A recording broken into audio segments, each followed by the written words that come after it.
I would set up a Wyoming LLC. You're going to have to file reciprocity with most of those states.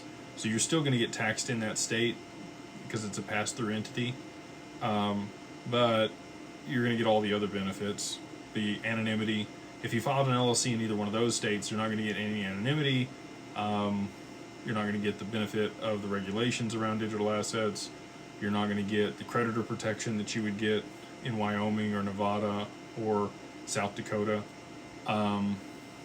It's just not as robust there. So anyway, there's a lot of reasons we establish most of the entities that we set up for people, if they are domestic to the U.S., in Wyoming. We'll do international stuff as well. We can do British Virgin Islands, we can do Caymans, we can do Bermuda, we can do Jordan, we can do Portugal, we can do Dubai, we can do Switzerland. We work with professionals globally to be able to establish things. So if you want to move out of the U.S., you can. We also have a partnership with Nomad Capitalist. If you want to renounce your citizenship, highly recommend you do that before you get really wealthy. If you're trying to get out of here and not, pay the 40% exit tax before, because the U.S. will get theirs. They will come get you. They have 10 years to do it after you leave. So, and it does take like at least 12 months most of the time to renounce your U.S. citizenship. It is a long, arduous process in order to be able to do that.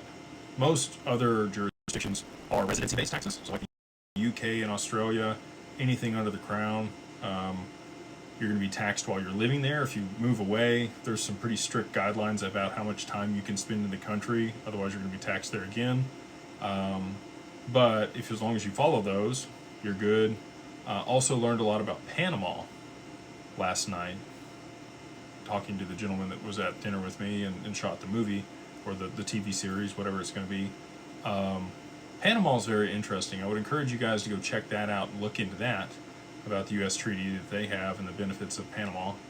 And then also Puerto Rico. A lot of people have exploited Puerto Rico at this point. The infrastructure is not so great there either, so if you can't afford your own water and like geothermal energy or a backup generator, when a hurricane hits,